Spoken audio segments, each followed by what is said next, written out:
जय श्री कृष्ण। जैसे कि आप सभी लोगों को पता होगा कि अभी नीट का एग्ज़ाम अगस्त मंथ में होने वाला है और उसमें हम लोग सब लोग ये जानते हैं कि नीट के एग्ज़ाम में जो प्रीवियस ईयर के सवाल पूछे जाते हैं उनका एक अलग ही इम्पोर्टेंस होता है।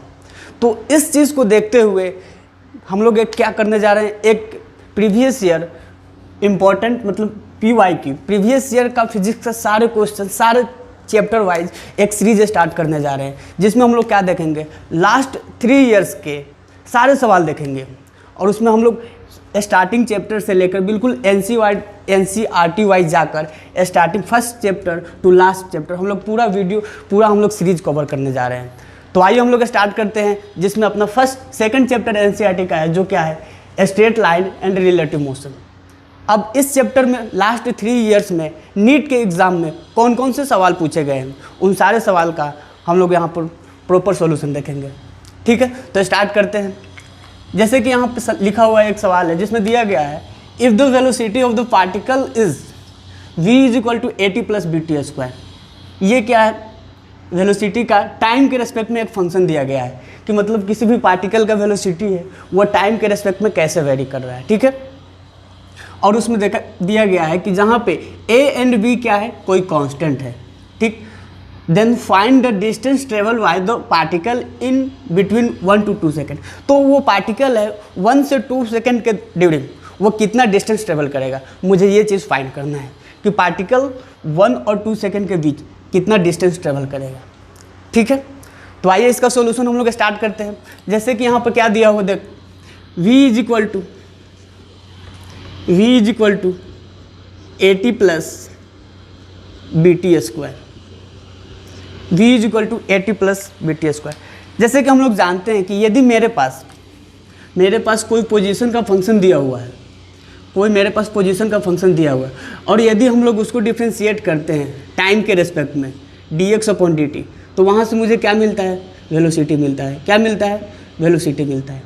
और यदि मेरे पास कोई वेलोसिटी का फंक्शन दिया हुआ है, किसका फंक्शन दिया हुआ है, वेलोसिटी का, और यदि हम लोग उसको क्या करते हैं, डिफ्रेंशिएट करते हैं, तो वहाँ से जो मुझे एक्सप्रेशन मिलता है, किसका एक्सप्रेशन मिलता है, एक्सेलरेशन का एक्सप्रेशन मिलता है। ठीक है, तो हम लोग यहाँ से देखते हैं क्या मुझे मिला, dx/dt क्या हुआ, देखते हैं यहाँ से, dx/dt पोजीशन के फंक्शन को यदि हम लोग टाइम के रेस्पेक्ट में डिफ्रेंशिएट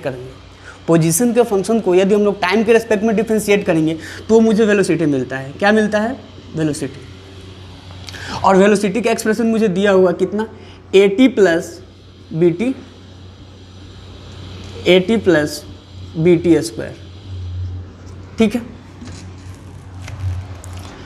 अब यदि मुझे क्या फाइंड करना है, कितना डिस्टेंस ट्रेवल करेगा, तो मुझे x को एक तरफ लाना पड़ेगा। तो देखते हैं क्या आता है, dx = AT + BT स्क्वायर, और ये dt किधर चला जाएगा, उधर मल्टीप्लाई हो जाएगा, तो ये मेरा ये एक्सप्रेशन बनेगा। ठीक है, और इसको हम लोग क्या करते हैं, सिंपली इंटीग्रेट कर देंगे, तो ये मेरा dx आ जाएगा। और ये टाइम का इंटरवल दिया हुआ है मुझे कितना, 1 सेकेंड से 2 सेकेंड, जहाँ पर मेरा लोअर लिमिट कितना है टाइम का, 1, और अपर लिमिट कितना है, 2।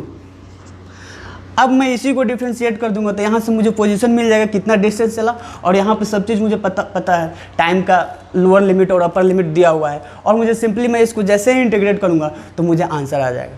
तो आइए देखते हैं इसका इंटीग्रेशन से क्या आंसर आ रहा है।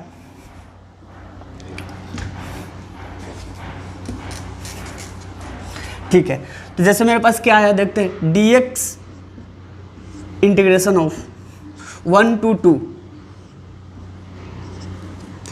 AT + BT square into dt।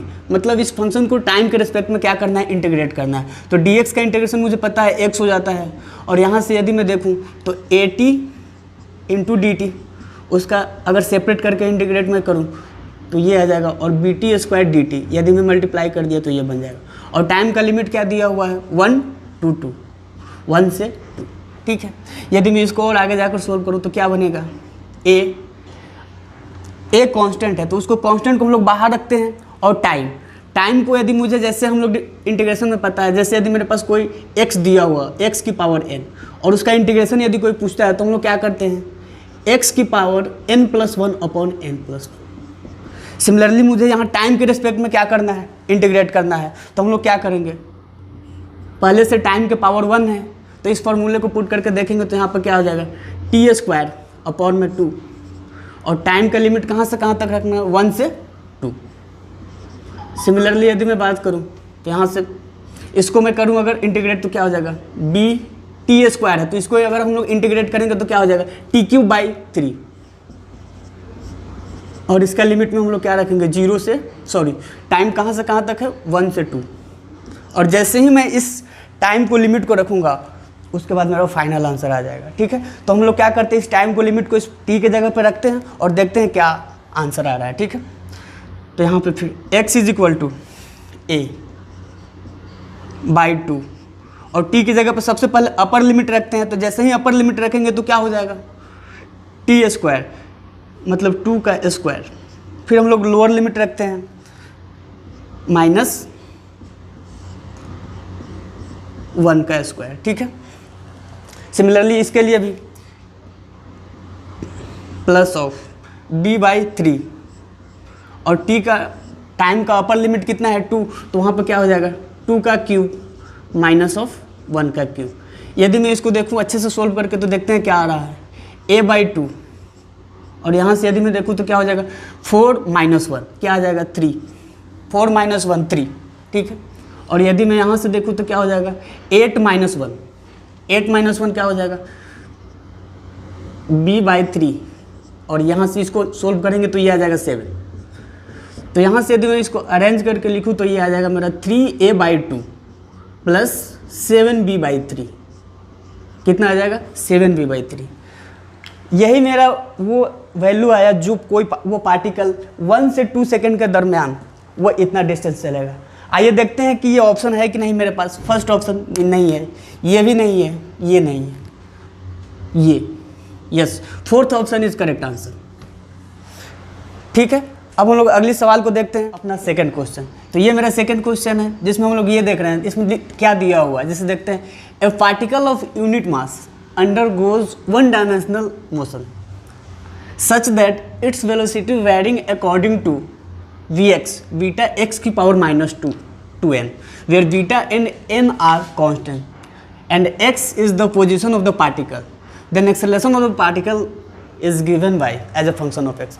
तो इस क्वेश्चन में बस बेसिकली दिया हुआ है कि ये पार्टिकल मेरा 1 डायमेंशनल मोशन कर रहा है। कैसा मोशन कर रहा है, 1 डायमेंशनल। 1 डायमेंशनल मोशन का मतलब क्या होता है, स्ट्रेट लाइन मोशन। वो कैसा मोशन परफॉर्म कर रहा है, स्ट्रेट लाइन मोशन, और उसका जो वेलोसिटी है वो x का फंक्शन दिया हुआ है, Vx = बीटा x की पावर -2n। तो उसमें पार्टिकल का एक्सेलरेशन पूछा है कि वो जो पार्टिकल होगा उसका एक्सेलरेशन क्या होगा, और मेरे पास ये 4 ऑप्शन दिए हुए हैं। इन 4 ऑप्शन में से कोई एक सा ऑप्शन सही है, उसी को मुझे क्या करना है, सिलेक्ट करना है। ठीक है, तो आइए देखते हैं इसका सोल्यूशन क्या होगा। देखते हैं, मेरे पास यहाँ Vx वेलोसिटी का फंक्शन दिया हुआ क्या है, वो Vx = बीटा x की पावर -2n। ये तो ये सवाल काफ़ी लोग ऐसा देखा गया, ये सवाल ज़्यादातर लोगों का गलत हुआ है। गलत क्यों हुआ है, क्योंकि हम लोगों को ये चीज़ बताया जाता है कि अगर किसी भी पार्टिकल का एक्सेलरेशन फाइंड करना हो तो हम लोग कैसे करते हैं, dv/dt। मतलब वेलोसिटी दिया हुआ है और उससे एक्सेलरेशन पूछा जाता है तो हम लोग क्या करते हैं, सिंपल वेलोसिटी को डिफरेंशिएट कर देते हैं और वहाँ से मुझे एक्सेलरेशन मिल जाता है। लेकिन ये चीज़, ये सवाल नहीं है, ये कुछ अलग है। अलग क्या है कि जो चीज़, ये चीज़ बताया जाता है वहाँ पर वेलोसिटी टाइम का फंक्शन होता है, वहाँ पर वेलोसिटी टाइम का फंक्शन होता है, बट लेकिन यहाँ पे जो वेलोसिटी है x का फंक्शन है, इसलिए हम लोग ये फॉर्मूले नहीं लगा सकते। बिल्कुल सिंपल सवाल है, लेकिन 90% पॉपुलेशन, 90% स्टूडेंट का गलत आंसर आया था। ठीक है, तो ये जो हम लोग फॉर्मूला लगाते हैं, कहाँ पे लगाते हैं, जब वेलोसिटी मेरा किसके फंक्शन हो, टाइम के फंक्शन। बट इस क्वेश्चन में ये जो वेलोसिटी का जो फंक्शन है x के टर्म में, तो यहाँ पर हम लोग जो फॉर्मूला यूज़ करते हैं क्या, a = v × dv/dx। ये फंक्शन है x के टर्म में, तो इसको टाइम के रेस्पेक्ट में कैसे डिफरेंशिएट कर सकते हैं, और वो करेंगे भी तो 0 आ जाएगा, और 0 ऑप्शन कोई है नहीं। तो इसका एक एक्सेलरेशन का एक और फॉर्मूला आता है जिसमें होता है v × सिंपल dv/dx। अब यहाँ से dv/dx हम लोग इजीली कैलकुलेट कर सकते हैं। जैसे देखते हैं Vx का एक्सप्रेशन क्या है, बीटा एक्स की पावर -2n, ठीक है। और यदि मैं इसको क्या करूँ, dv/dx, मतलब अब इसको x के रेस्पेक्ट में तो डिफ्रेंशिएट कर सकते हैं सिंपल, क्योंकि ये फंक्शन ही x का है, तो अब उसको x के रेस्पेक्ट में हम लोग डिफ्रेंशिएट करते हैं, तो देखते हैं क्या आता है। बीटा कांस्टेंट है तो उसको हम लोग बाहर ले सकते हैं, और x इसका यदि मैं डिफ्रेंशिएशन करूँ तो क्या हो जाएगा, इसका जो पावर होता है वो पहले आ जाता है, और उसके बाद x मल्टीप्लाई में आ जाता है, और इसके पावर में से 1 माइनस हो जाता है। ये बेसिक रूल ऑफ डिफ्रेंशिएशन है।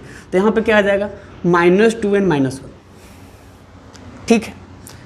तो यहाँ पर ये एक्सप्रेशन बनेगा, ठीक है। तो मेरे पास dv/dx का एक्सप्रेशन क्या है, बीटा इंटू -2n और x की पावर -2n - 1, मतलब यहाँ पे जो पावर है वो पहले आ जाता है -2n, और उस वापस जब x का पावर लिखते हैं उसमें से पावर 1 माइनस हो जाता है। ये सिंपल रूल ऑफ डिफ्रेंशिएशन। जैसे एक बार मैं फिर से लिखता हूँ, जैसे कोई x की पावर n है तो इसका डिफ्रेंशिएशन क्या होता है, n पहले आ जाता है और x की पावर में n - 1, मतलब एक पावर माइनस हो जाता है, ठीक है।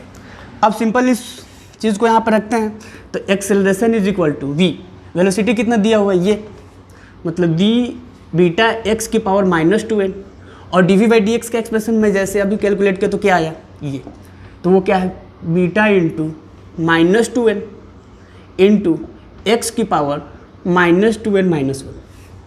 अब इसको एक साथ कंबाइन करके लिखना है, इसको एक साथ कंबाइन करके लिखेंगे तो क्या होगा, 2 है तो 2 को यदि पहले ले लेता हूँ तो 2 आ जाएगा वो, ठीक है।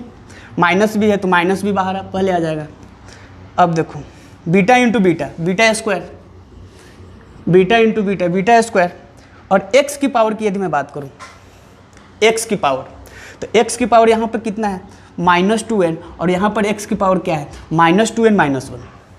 तो यहाँ पे देखते हैं, तो x की पावर यदि दोनों का बेस सेम है तो उसका जो पावर है वो ऐड हो जाता है, तो क्या हो जाएगा, x की पावर -2n, और यहाँ पे क्या है प्लस -2n - 1, और उसके साथ क्या क्या बचा हुआ है, एक -2n का टर्म भी बचा हुआ है, तो उसको भी सिंपली क्या कर देंगे, मल्टीप्लाई कर देंगे, 2n बचा हुआ है।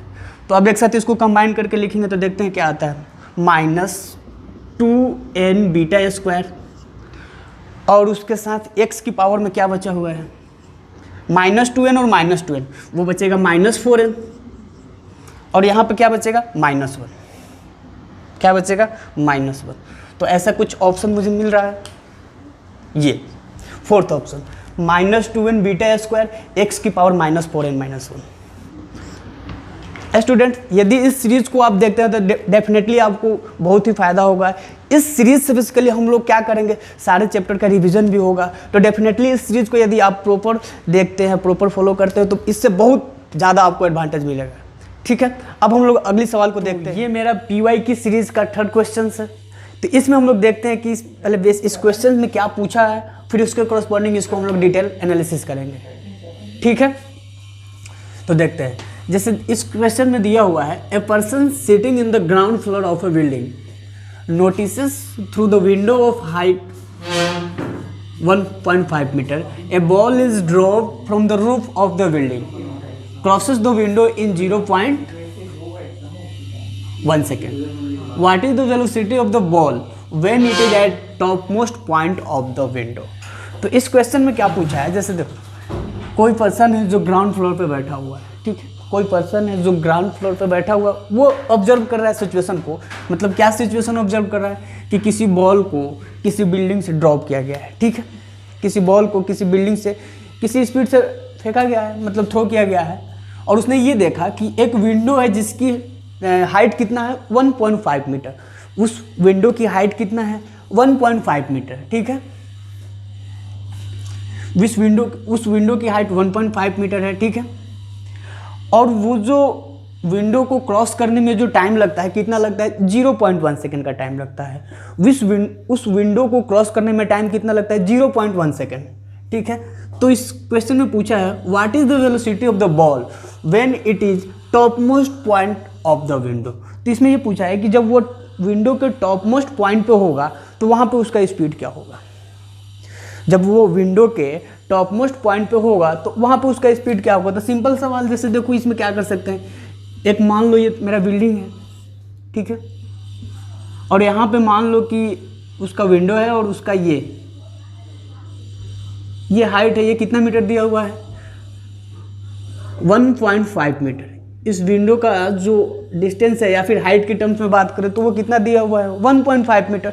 और उसने ये भी बोला है कि इस विंडो को क्रॉस करने में उसे जो टाइम लगता है वो कितना लगता है, देखो 0.1 सेकेंड का टाइम लगता है। ठीक है, तो वो बोला है कि जब बॉल यहाँ पे विंडो के टॉप मोस्ट पॉइंट पे आएगा, विंडो के टॉप मोस्ट पॉइंट पे आएगा तो इसका स्पीड कितना होगा, इस बॉल का स्पीड कितना होगा, यही चीज़ पूछा है।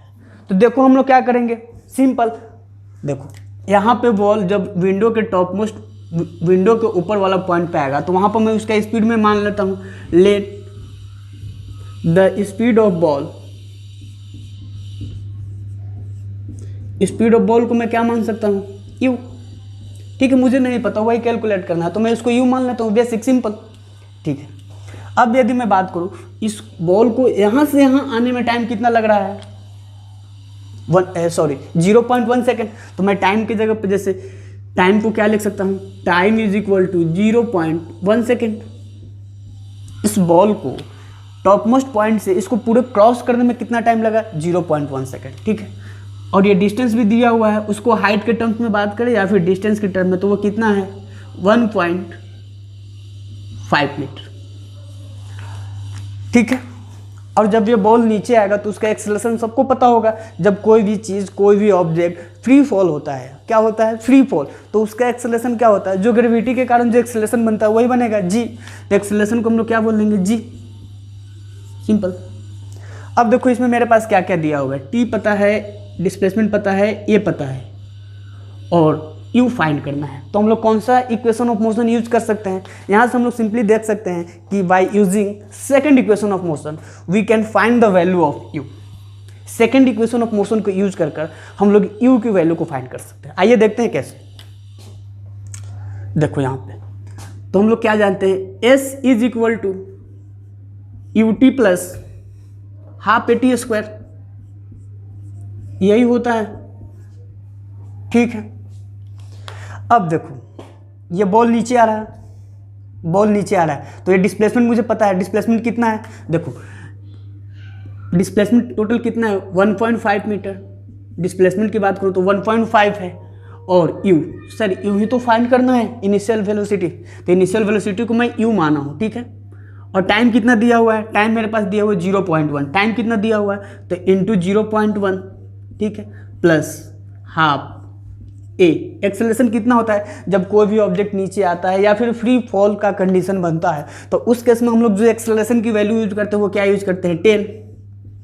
और यहाँ पर टाइम का स्क्वायर करेंगे तो टाइम मेरे पास कितना दिया हुआ था 0.1, क्या दिया हुआ था 0.1, तो उसका स्क्वायर करेंगे तो 0.1 इंटू 0.1, तो इसकी वैल्यू यदि मैं देखूँ तो कितना आ जाएगा 1.5, यहाँ पे आ जाएगा, यहाँ पे आ जाएगा 0.1 इंटू यू। और यहाँ पर यदि मैं देखूँ तो यहाँ पर आ जाएगा तो 2 इंटू 5। ठीक है, तो इसको हम लोग देखेंगे तो क्या आ जाएगा 5 इंटू 0.1 इंटू 0.1, यही बनेगा। फिर यदि मैं उसको इस तरफ लाता हूँ तो क्या बनेगा, देखो 0.1 इंटू यू और यहाँ पर बचेगा 1.5 माइनस 5 इंटू 0.1 इंटू 0.1। ठीक है, और यहाँ से मैं जैसे ही यू की वैल्यू फाइंड करने की कोशिश करूँगा, क्या यू की वैल्यू, तो ये कितना आ जाएगा 1.5 माइनस 5 इंटू 0.1 इंटू 0.1 और अपॉन में कौन सी वैल्यू आ जाएगी, ये 0.1, अपॉन में कौन सी वैल्यू आएगी 0.1। और जिसको इस वैल्यू को जैसे ही सोल्व करोगे तो वहाँ से मेरा आंसर क्या आएगा 14, इसको अच्छे से कैलकुलेट करके देखोगे तो ये आएगा कितना 14.5 मीटर पर सेकेंड। तो यहाँ से हम लोग क्या बोल सकते हैं कि जब बॉल इस विंडो के टॉप मोस्ट पोजिशन, जब इसको अब जब हम लोग कैलकुलेट करेंगे तो इस u का जो वैल्यू आएगा वो कितना आएगा 14.5 मीटर पर सेकेंड। यहाँ से हम लोग क्या बोल सकते हैं कि जब बॉल यहाँ पे आएगा तो वहाँ पर हम लोग स्पीड को क्या माने थे u, और फिर हम लोगों को पूरा कंडीशन दिया हुआ था। तो हम लोग by using second equation of motion हम लोग क्या किए, u की वैल्यू फाइंड किए और उस u की जो वैल्यू आया कितना आया 14.5 मीटर पर सेकेंड। अब हम लोग चलते हैं ऑप्शन की तरफ, क्या ये ऑप्शन में दिया हुआ है, देखो ए ऑप्शन 15.5 है, ये तो नहीं है ये, बी ऑप्शन में दिया हुआ है, तो ये इसका करेक्ट आंसर क्या हो जाएगा 14.5 मीटर पर सेकेंड। ये जो मेरा नीट का जो क्वेश्चन पूछा गया था ये पिछले साल का क्वेश्चन है, मतलब नीट 2020 का है। कब का है? नीट 2020 का। तो आप लोग बिल्कुल देख सकते हैं कि किस तरह के कितने बेसिक सवाल पूछे जाते हैं। Just by using second equation of motion we can find the value of required parameter. ठीक है, तो अब हम लोग अपने अगला सवाल देखते हैं क्या है, अगला क्वेश्चन की तरफ बढ़ते हैं। ठीक है, सीरीज का नेक्स्ट क्वेश्चन है, इसमें देखते हैं क्या दिया हुआ है गिवन कंडीशन और क्या फाइंड करना है। ठीक है, देखो ए particle has initial velocity and acceleration. किसी भी पार्टिकल का ये इनिशियल वेलोसिटी दिया हुआ है 3i cap plus 4j cap, और उस पार्टिकल का इनिशियल एक्सेलरेशन भी दिया हुआ कितना है 0.4i cap plus 0.3j cap respectively. ठीक है, मतलब ये स्पीड है और ये एक्सेलरेशन है, और इसका क्या बोला है then its speed after 10 second. तो इस पार्टिकल का स्पीड बताना है आफ्टर 10 सेकेंड। ठीक है, तो सबसे पहले ये देखते हैं कि ये जो आई कैप और जे कैप ये कुछ नया लग रहा है, तो ये कुछ नया नहीं है, ये एक वेक्टर फॉर्म में इसका एक्सप्रेशन है। इसको वेक्टर फॉर्म में हम लोग किसी भी टर्म को आई कैप और जे कैप के टर्म में रिप्रेजेंट करते हैं। ठीक है, यानी आई कैप का मतलब जैसे यू की बात करूँ इनिशियल वेलोसिटी यही है e equal to 3i cap plus 4j cap, और एक्सेलरेशन की बात करूँ तो ये क्या है 0.4i cap plus 0.3j cap, ये एक्सेलरेशन हो गया। ठीक है, और ये जो आई कैप होता है उसका मतलब होता है एक्स डायरेक्शन। कौन सा डायरेक्शन? X direction. तो एक्स डायरेक्शन में स्पीड कितना लिख सकते हैं 3, और जे कैप मतलब होता है वाई, तो वाई डायरेक्शन में पार्टिकल का स्पीड हम लोग कितना लिख सकते हैं 4। सिमिलरली यदि यहाँ पर एक्स डायरेक्शन में एक्सेलरेशन बात करूँ मतलब आई कैप वाला कितना है 0.4, और मैं ए वाई की बात करूँ मतलब वाई डायरेक्शन में कितना उसका एक्सेलरेशन है 0.3, और टाइम कितना दिया हुआ है, टाइम दिया हुआ है मेरे पास 10 सेकेंड। तो अब हम लोगों को क्या करना है, स्पीड बताना है, स्पीड पता है, इनिशियल स्पीड पता है, एक्सेलरेशन पता है, टाइम पता है, तो मुझे क्या बताना है फाइनल वेलोसिटी बताना है। तो फाइनल वेलोसिटी फाइंड करने के लिए हम लोग फर्स्ट इक्वेशन ऑफ मोशन की यूज करते हैं। कौन सा इक्वेशन ऑफ मोशन यूज करते हैं? First equation of motion use करते हैं। बट यहाँ पर आई कैप और जे कैप के टर्म्स में है तो हम लोग एक्स के लॉन्ग अलग लिख लेंगे और वाई के लॉन्ग अलग, फिर दोनों का रिजल्टेंट लिख लेंगे, एक्स के लॉन्ग अलग और वाई के लॉन्ग अलग, फिर इन दोनों को मिलाकर कंबाइन हम लोग उसको रिजल्टेंट लिख लेंगे। तो ठीक है, हम लोग देखते हैं एक्स के डायरेक्शन में फाइनल वेलोसिटी कितना हो जाएगा you x plus A x into t. तो बताना एक्स डायरेक्शन में स्पीड कितना है 3, एक्स डायरेक्शन में एक्सेलरेशन कितना है 0.4 और टाइम कितना है 10, तो इसको यदि कैलकुलेट करेंगे तो ये 7 आ जाएगा। सिमिलरली यदि मैं वाई डायरेक्शन की बात करूँ तो वहाँ पर भी यही लिख सकते हैं u y plus a y into t. तो यहाँ से बताना क्या हो जाएगा यू वाई, तो यू वाई कितना है इनिशियल 4 और ए वाई कितना है 0.3 और टाइम की वैल्यू कितना है, टाइम की वैल्यू 10। तो यदि यहाँ से हम लोग सोल्व करेंगे तो यहाँ से क्या आ गया 7, मतलब एक्स के डायरेक्शन में भी जो फाइनल स्पीड आया 7 आया और वाई के डायरेक्शन में भी जो भी स्पीड आया वो दोनों 7 आया। मतलब हम लोग यदि इसको रिप्रेजेंट करें तो ये हो सकता है एक्स डायरेक्शन में जो मेरा स्पीड आया है वो 7 आया है और वाई डायरेक्शन में जो स्पीड आया वो भी 7 आया है, एक्स और वाई। तो दोनों का रिजल्टेंट निकालने का रूल मुझे पता है कैसे, ये दोनों का रिजल्टेंट होगा और इसका मैग्नीट्यूड कैसे निकलता है पता होगा आप लोगों को। Resultant speed is equal to root under 7 का स्क्वायर प्लस 7 का स्क्वायर, यही होगा कि नहीं होगा। इसको हम लोग अच्छे से सोल्व करेंगे तो ये रिजल्टेंट मेरा कितना आ जाएगा बताना 49 प्लस 49 कितना हो जाएगा, ये 96 हो जाएगा। और इसको यदि मैं रूट से बाहर लूँ तो क्या हो जाएगा 7 रूट 2 यूनिट। तो यही मेरा इस पार्टिकल का आफ्टर 10 सेकेंड इसका फाइनल स्पीड कितना हो जाएगा 7 रूट 2 यूनिट। ठीक है, तो मेरा यहाँ से यदि मैं ऑप्शन को देखूँ तो कौन सा ऑप्शन सही है, सेकेंड ऑप्शन करेक्ट है। ठीक है, अब हम लोग देखते हैं इसका ये जो क्वेश्चन है अपना काइनेमेटिक्स का PYQ सीरीज का नेक्स्ट क्वेश्चन है। देखते हैं इस क्वेश्चन में क्या पूछा हुआ है और क्या कैसे हो, क्या क्या कंडीशन दिया गया है। तो देखते हैं the speed of the swimmer in still water is 20 metre per second. किसी स्विमर का स्टिल वाटर में उसका स्पीड कितना है 20 मीटर पर सेकेंड है। ठीक है, and speed of the river water is 10 metre per second, मतलब रिवर का वाटर भी है वो भी कुछ स्पीड से फ्लो कर रहा है। ठीक है, and is flowing due to west, east. जैसे हम लोग डायरेक्शन का थोड़ा सा ईस्ट की तरफ हो जा रहा है, ठीक है। If he is standing on the south bank, यदि वो साउथ बैंक पे खड़ा है, ठीक है, and wishes to cross the river along the shortest path, वो क्या कोशिश कर रहा है, साउथ बैंक से नॉर्थ बैंक की ओर, मतलब एक शॉर्टेस्ट पाथ से उस रिवर को क्रॉस करने की कोशिश कर रहा है, ठीक है। तो क्वेश्चन में पूछा गया है the angle at which he should make his start with respect to north is given by, मतलब वो पर्टिकुलर एंगल पूछा है। यदि सोच के देखते हैं, यदि मान लेते हैं कि अगर सबसे पहले basic idea about the direction हम लेते हैं, तो ठीक है, हम लोग ऊपर की जो डायरेक्शन होता है नॉर्थ, और जो डाउनवर्ड डायरेक्शन होता है साउथ, और राइट हैंड साइड में ईस्ट और इधर वेस्ट, ठीक है। तो वो क्या बोला है कि वो साउथ पे रिवर का स्पीड कितना है, 10 मीटर पर सेकेंड है, कितना है, 10 मीटर पर सेकेंड है। कौन सी डायरेक्शन में है, ईस्ट डायरेक्शन में है, ठीक है, ठीक है। और जो स्विमर है साउथ बैंक, मतलब ऊपर वाला यदि नॉर्थ बैंक है तो नीचे वाला कौन सा बैंक हो जाएगा, साउथ बैंक है। और स्विमर क्या कर रहा है, यहाँ से ऊपर जाने की कोशिश कर रहा है अलोंग द स्ट्रेट लाइन, मतलब शॉर्टेस्ट पाथ, इसका शॉर्टेस्ट पाथ यही होगा। तो सोच कर हम लोग देखते हैं, यदि स्विमर जो है यदि इसके लोग चलना स्टार्ट करेगा तो वाटर का जो स्पीड है वो उसको इधर लेकर चला जाएगा।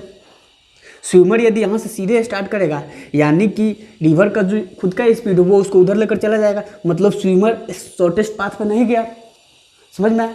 तो उसको क्या करना पड़ेगा, उसको कुछ पार्टिकुलर एंगल पे ट्रेवल करना पड़ेगा। उसको क्या करना पड़ेगा, उसको इस पार्टिकुलर एंगल से ट्रेवल करना पड़ेगा। वो कितना, मैं मान लेता हूँ कि ये जो एंगल है कितना है, यहाँ से वर्टिकल से एंगल में कितना ले लूँ, थीटा ले लूँ, क्योंकि वो बोला है कि हम लोग यहाँ से, यदि मैं इसका स्विमर का जो स्पीड है मैं वी बोल दे रहा हूँ, और उसकी वैल्यू दिया हुआ है कितना है, 20 मीटर पर सेकेंड, कितना है, 20 मीटर पर सेकेंड। अब सोच कर देखो, यदि मैं क्या करता हूँ, यदि स्विमर का जो स्पीड एंगल पे आया उसका कंपोनेंट करेंगे तो क्या हो जाएगा, एक इधर आएगा, मतलब तो क्या आ जाएगा, वी साइन थीटा, मतलब हम लोग क्या बोल सकते हैं, 20 साइन थीटा। और रिवर का खुद का स्पीड उधर कितना है, रिवर का जो वाटर का खुद का स्पीड है उधर कितना है, उस डायरेक्शन में 10। अब यदि मैं बोलूं कि यदि ये दोनों का स्पीड बराबर हो जाएगा, यदि इधर वाला स्पीड कितना है और ये दोनों स्पीड यदि बराबर हो जाएंगे, इसका मतलब स्विमर क्या हो जाएगा, सीधे ऊपर चला जाएगा। यदि लेफ्ट वाला स्पीड राइट वाला स्पीड के बराबर हो जाएगा, इसका मतलब क्या हो जाएगा, जो स्विमर है वो मेरा क्या हो जाएगा, simple straight line shortest path से ऊपर चला जा सकता है, मतलब रिवर को क्या कर लेगा, क्रॉस कर लेगा। तो हम लोग क्या करेंगे, कुछ नहीं, इसका मतलब जब इस स्विमर को इससे डायरेक्टली इस तरफ आना है तो वो क्या करेगा, दोनों का इस साइड वाला वेलोसिटी और इस साइड वाला वेलोसिटी बराबर होगा, तभी ये पॉसिबिलिटी बनेगा कि ये स्विमर क्या हो जाए, सीधे ऊपर चला जाए। यदि सोचो, यदि इधर का वेलोसिटी ज़्यादा हो जाएगा तो स्विमर इधर आ जाएगा, यदि इधर का वेलोसिटी ज़्यादा होगा तो इधर आ जाएगा। यदि वो शॉर्टेस्ट पाथ से ट्रेवल करना चाह रहा है तो वो सीधे ऊपर आएगा, कब, जब इधर वाला स्पीड और इधर वाला स्पीड दोनों बराबर हो जाएगा। तो सिंपली हम दोनों स्पीड को बराबर करते हैं तो देखो क्या आता है, 20 sine theta which is equal to क्या है, उधर राइट हैंड साइड में 10। तो यहाँ से यदि मैं साइन थीटा की वैल्यू देखूँ तो क्या हो जाएगा, 10/20, और यहाँ से देखूँ तो साइन थीटा की वैल्यू जो आएगा वो कितना आ जाएगा, 1/2, और थीटा यहाँ से क्या निकल कर आ जाएगा, 30 डिग्री, थीटा आएगा 30 डिग्री। तो देखो 30 डिग्री ऑप्शन कौन सा है, 0 डिग्री है, 60 डिग्री है, 45 डिग्री वेस्ट। तो 30 डिग्री वेस्ट, इधर ईस्ट होता है और इधर वेस्ट होता है, तो हम लोग बोल सकते हैं कि इसका जो ऑप्शन है, कौन सा ऑप्शन सही है, 30 डिग्री वेस्ट। तो इट्स करेक्ट आंसर इज क्या हो जाएगा, 30 degree west, option D is correct.